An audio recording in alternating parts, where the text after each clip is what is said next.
예수께서 지나가실 때라는 제목으로 함께 말씀을 나누겠습니다. 저는 요새 탁구에 진심입니다. 잘 치고 싶습니다. 그런데요, 속상하게도 질 때가 많습니다. 탁구에서 가장 중요한 게 뭘까요? 기본기죠. 공을 잘 보고 공을 잘 넘기고 공을 잘 따라가서 공을 잘 넘기면 됩니다. 그런데 나는 공을 잘 치고 싶다, 탁구를 잘하고 싶다, 가만히 생각만 하고 있으면 탁구를 잘 치게 될까요? 아니죠.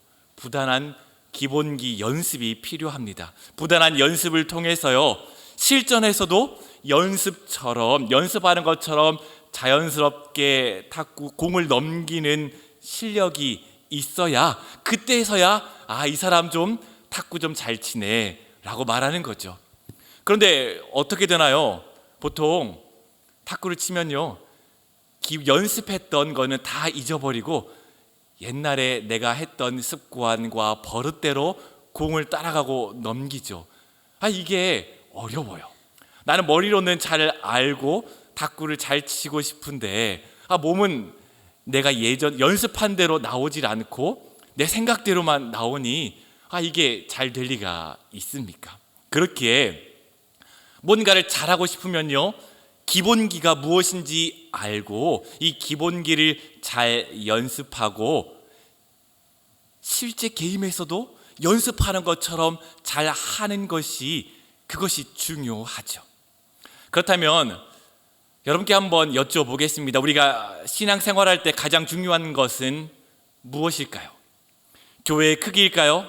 많은 사람들이 이렇게 말합니다. 개척교회는 부담스럽다. 교회가 좀 커야 된다. 왜냐하면 내가 다녀도 내 얼굴과 내 이름을 드러내지 않으면 좋겠다라고 생각하며 교회의 크기도 따집니다. 그리고 또 목사님도 봅니다. 목사님들이 설교를 잘하는가 못하는가, 또 잘생겼나 그렇지 않은가, 이런 것도 따져보죠.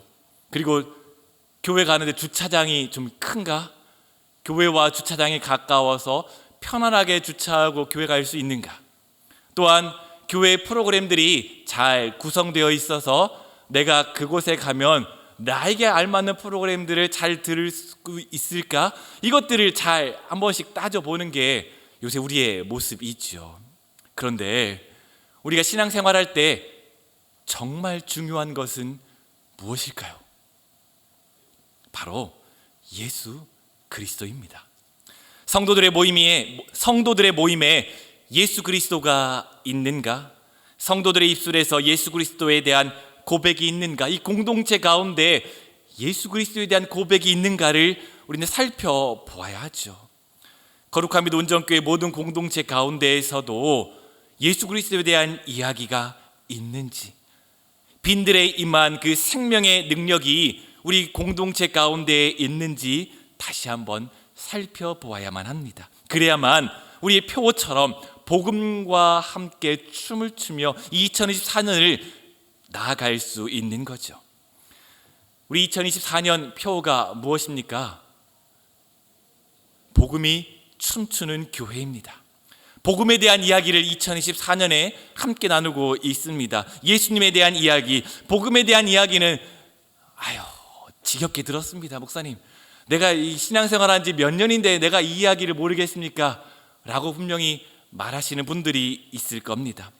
우리가 이미 잘 알고 있기에 예수에 대한 이야기, 복음에 대한 이야기는 우리에게 감동이 없다라고 말할 수 있을지도 모르겠습니다. 하지만요, 그럼에도 불구하고 예수 그리스도가 없는 기독교는, 예수 그리스도가 없는 교회 공동체는 존재할 수 없습니다. 그렇기에 우리는 신앙의 연차가 몇 년이든지 간에 평생토록 예수 그리스도가 누구이신지, 복음이 내 삶에 어떠한 능력이 있는지 끊임없이 이야기하고 배워가며 알아가야 합니다.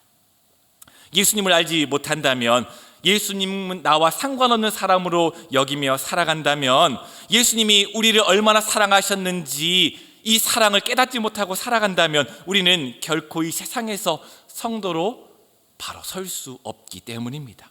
그렇기에 우리 운정교회에서는요, 올해 복음을 더 알아가는 시간을 가지려 이 복음이 춤추는 교회라는 표어를 가지고 나아갑니다. 이 복음이 우리 삶을 어떻게 춤추게 할지 기대감을 가지고 2024년을 함께 나아가면 좋겠습니다. 오늘 말씀을 통해서요, 복음과 어떻게 살아갈 수 있을지 함께 고민해보고 우리의 삶에 적용해보는 귀한 시간이 되길 간절히 소망합니다. 함께 두 가지로 나눠보겠습니다. 첫 번째는요, 바르게 알아야 합니다. 한번 따라해 볼까요? 바르게 알아야 합니다. 바르게 알아야 합니다. 제가 예전에 마가복음 8장 설교를 한 적이 있습니다. 마가복음 8장 설교를 통해 예수님께서 벳세다 맹인을 고치신 설교를 한 적 있습니다. 이게 제가 했던 설교를 기억하느냐 못하느냐 이게 중요한 게 아니고요. 제가 말씀드리고 싶은 것은 예수님께서 예루살렘으로 들어가는 이 장면 직전에 맹인의 눈을 고쳐주시는 이야기가 있는 것은요, 이것 자체에 이 저자 누가의 의도가 여기에 숨겨져 있다는 것이죠. 제가 이 설교했었을 때 했었는데 기억하시나요? 혹시 이렇게 들어서는 무슨 말인지 잘 모르실 테니 다시 한번 설명을 드리겠습니다. 오늘 본문의 내용은 단순합니다. 예루살렘으로 올라가려면 반드시 여리고를 통과하는 이 길을 지나가야 하죠. 그런데 그 길가에 맹인 한 명이 구걸하고 있습니다. 평소와 같지 않은 분위기를 감지한 이 맹인이 지나가는 사람에게 묻습니다. 지나가는 이가 나사렛 예수께서 방금 이 길을 지나가셨다라고 이 맹인에게 이야기를 했죠. 맹인은 그 순간 있는 힘을 다해 사람들이 멀어져가는 그 방향을 향해 외칩니다. 18장 38절 말씀인데요, 같이 읽어보겠습니다. 시작. 맹인이 외쳐 이르되 다윗의 자손 예수여 나를 불쌍히 여기소서 하거늘. 다윗의 자손 예수여 나를 불쌍히 여기소서. 사람들은 조용히 하라 말했지만 그는 더 크게 소리 외칩니다. 그리고 이 외침이 예수님의 귀에 들렸습니다. 예수님은 가던 길을 멈추시고 그를 불러와 그의 눈을 고쳐주셨습니다. 이것이 이 이야기의 전부이죠. 그런데요, 예수님께서 이 맹인의 눈을 뜨게 해주신 기적을 베푸신 이것이 갖는 의미가 단순히 눈먼 사람이 불쌍해서 예수님께서 이 사람의 눈을 고쳐주셨다라는 이 단순한 이야기가 아닙니다. 복음서에 기록된 예수님의 이야기, 예수님이 병자들을 고쳐주신 이야기, 죽은 사람을 살리신 이야기, 이 모든 이야기들은요, 단순히 이 사람들이 불쌍해서 그들을 낫게 하기 위한 이적이 결코 아닙니다. 자신이 누구이신지, 내가 어떠한 능력을 가지고 있는지, 내가 하나님께로부터 어떠한 부르심과 소명을 갖고 이 땅에 와서 우리들과 함께하고 있는지 알게 하기 위해서 표적과 능력과 이적과 기사를 사용하시는 거죠. 여기에서 이 맹인을 고치시는 사건도 이런 맥락 가운데에서 이해되어야 합니다. 예루살렘을 향하여 올라가는 길에 계신 예수님, 제자들에게 예루살렘에서 어떤 일을 당하게 될지 몇 번이나 알려주십니다. 한두 번 말씀하신 게 아니죠. 벌써 세 번째나 말씀하고 계세요. 그럼에도 불구하고요, 제자들은 예수님의 이야기를 이해하지 못합니다. 함께 읽어보겠습니다. 누가복음 18장 31에서 34절까지의 말씀입니다. 시작. 예수께서 12 제자를 데리시고 이르시되 보라 우리가 예루살렘으로 올라가노니 선지자들을 통하여 기록된 모든 것이 인자에게 응하리라. 인자가 이방인들에게 넘겨져 희롱을 당하고 능욕을 당하고 침뱉음을 당하겠으며 그들은 채찍질하고 그를 죽일 것이나 그는 3일 만에 살아나리라 하시되 제자들이 이것을 하나도 깨닫지 못하였으니 그 말씀이 감추었으므로 그들이 이르신 바를 알지 못하였더라. 아멘. 자기가 하고 싶은 것이 있으면, 자기가 가진 생각과 주관과 가치관이 있으면 다른 것이 눈에 들어오지 않습니다. 제가 서두에 탁구 이야기를 했는데요, 탁구 라켓 할 때도 마찬가지예요. 이 탁구 라켓 할 때도 이 탁구 라켓에 카본이 얼마나 들어있는지, 무게가 얼마인지, 라바는 어떻게 되어 있는지 이것 하나하나 따져보고 있으면 꼭 다른 것이 눈에 들어오지가 않아요. 그런데 이 탁구 라켓 이거 하나 사는 것조차 그런데 가격이 크면 클수록 우리 삶에서 이 문제가, 우리가 직면하고 있는 문제가 크면 클수록, 삶에서 차지하는 비중이 크면 클수록 더 그렇죠.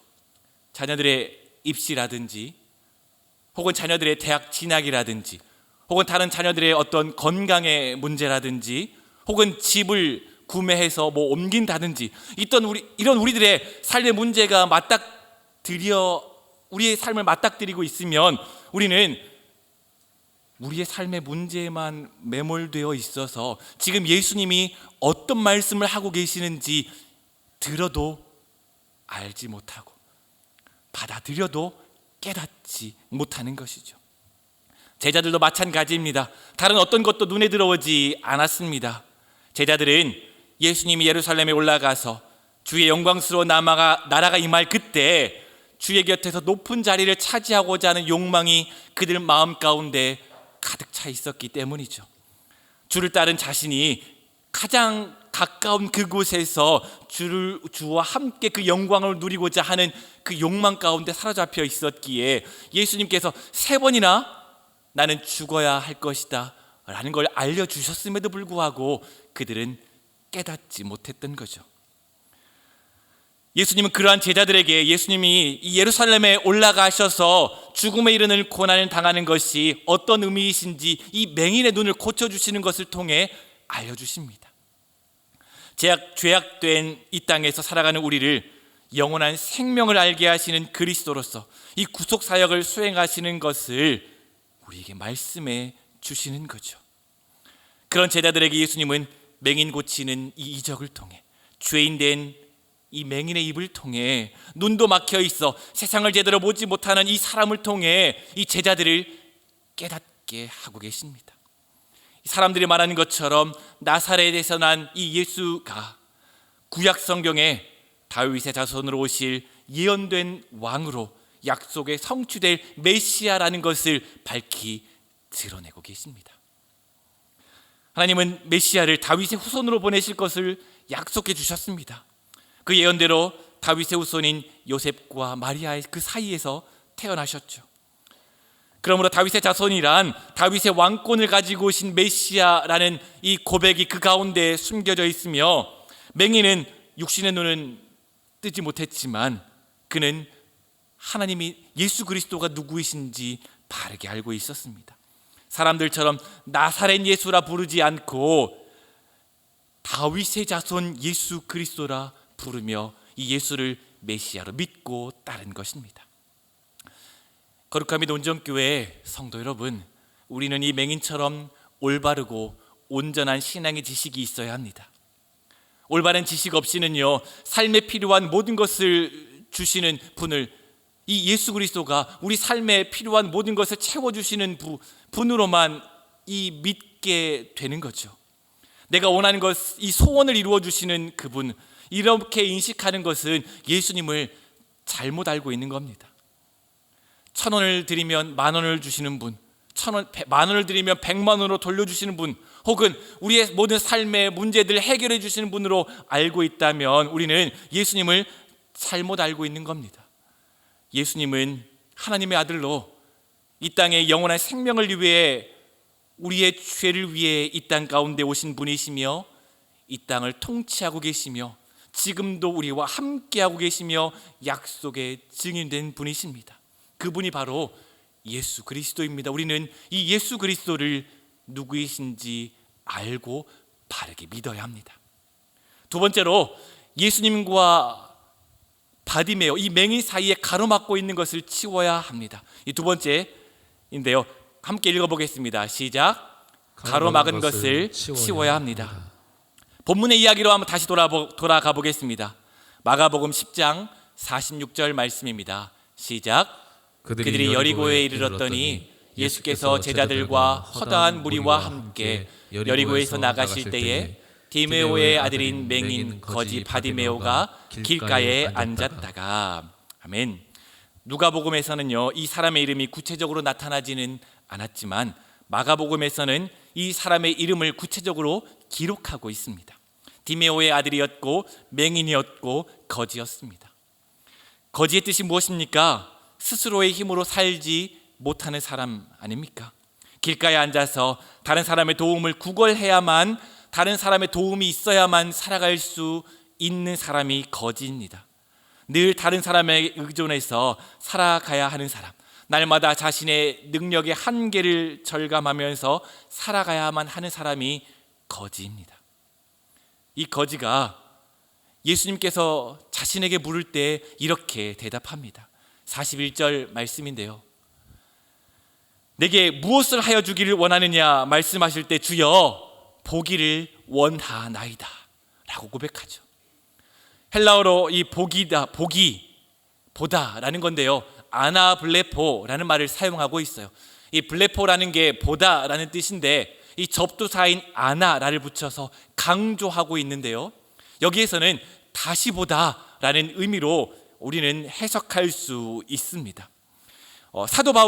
사도행전에서 사도 바울이 눈이 멀었다가 다시 보게 될 때 이 아나블레포라는 단어를 사용했는데요, 이런 용례를 살펴볼 때 우리는 이 맹인된 바디메오가 눈이 멀쩡했다가 어떤 사건과 어떤 질병으로 인해서 눈이 가로막혔고 이제 예수 그리스도 앞에서 자신의 모든 죄가 사하여지며 다시 보게 되기를 원한다는 것을 간청하고 있다는 것을 우리는 살펴볼 수 있죠.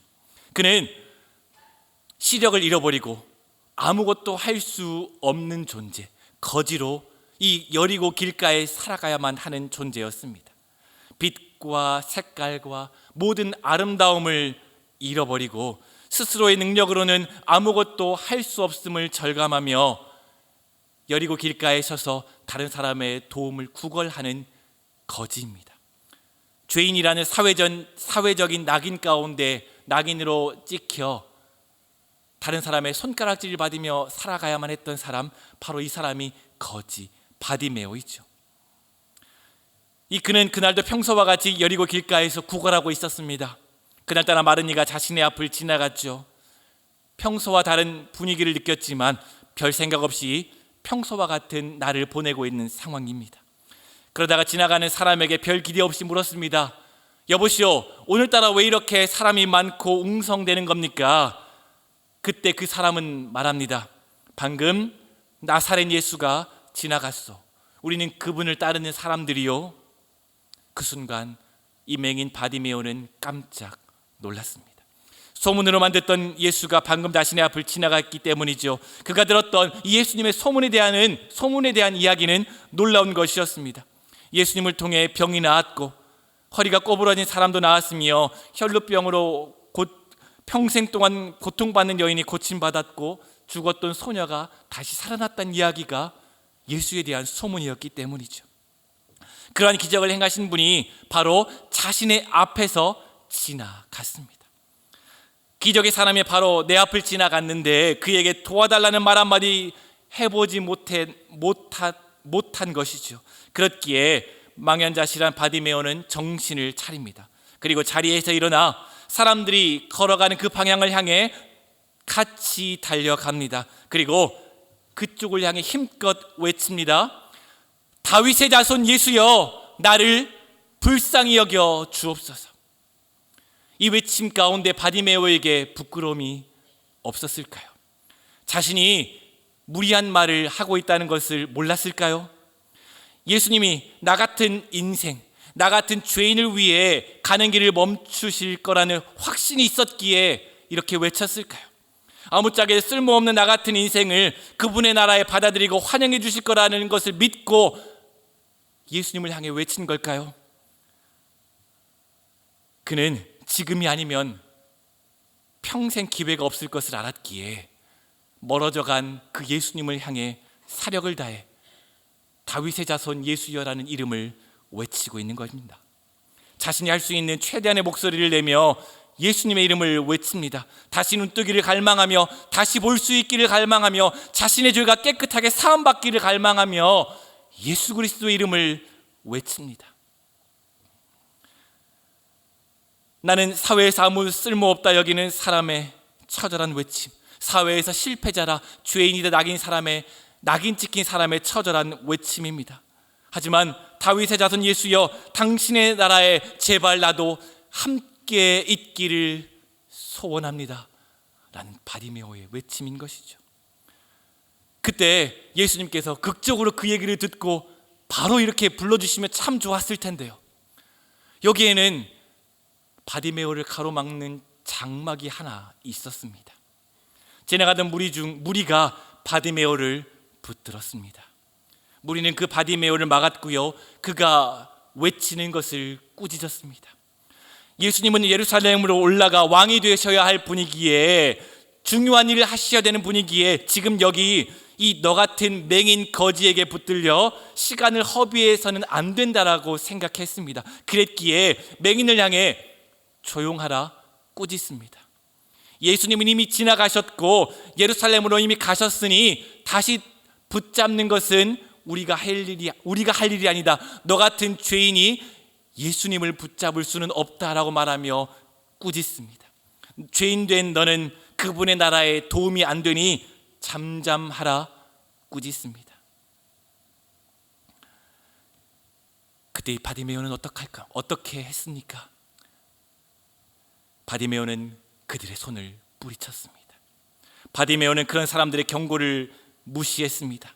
바디메오는 자신의 눈을 고쳐줄 다윗의 자손 예수 그리스도를 찾았습니다. 어디서 들을지 모르는 그 예수님, 바로 그분에게 간구하며 나아갔습니다. 앞이 보이지 않고 사람들이 가로막은 그 상황 가운데 그가 할 수 있는 유일한 방법이었습니다. 예수님, 나를 불쌍히 여겨 주옵소서. 지금 우리도 어떤 삶을 살아갑니까? 답답하고 막막하며 힘들고 어려운 삶이 우리 일상 가운데 있지 않습니까? 바디메오처럼 앞이 보이지 않는 것 같고 내 삶이 망가진 것 같으며 내 현실이 몹시 힘든 상황 아닙니까?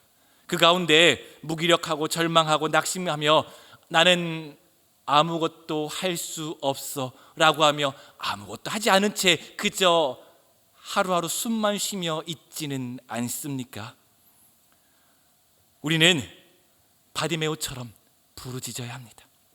나와 예수님 사이를 가로막고 있는 그 장애물들을 뛰어넘어 예수님, 제발 고개를 돌려 나에게 반응해 주시고 내게 다가오셔서 나를 구원해 주옵소서, 내 죄 가운데에서 나를 건져 주옵소서 부르짖어 외쳐야 합니다. 바디메오가 예수님께 다가가려 할 때 이 막았던 사람들, 누가는 이 바디메오를 꾸짖은 사람들을 앞서가는 자들이라 표현합니다. 위치상 앞쪽에 있었다라는 표현도 되지만 중의적인 표현으로 예수님 주변에서 함께 있던 사람이라 이해할 수도 있습니다. 이들은 무슨 생각으로 바디메오를 꾸짖었나요? 아까 말씀드렸던 것처럼 예수님의 나라에 너는 포함되지 않아, 너는 도움이 안 돼 라는 것으로 꾸짖었습니다. 우리도 신앙의 선배라고 했던 사람들, 앞서가는 사람들로부터 상처받고 시험 들고 고통받고 이 교회 가운데 상처받은 사람이 계시지 않습니까? 먼저 예수님을 믿은 사람들, 그 사람들은요, 그 경험을, 자신이 먼저 예수님을 믿은 경험을 토대로 규칙을 만들어내죠.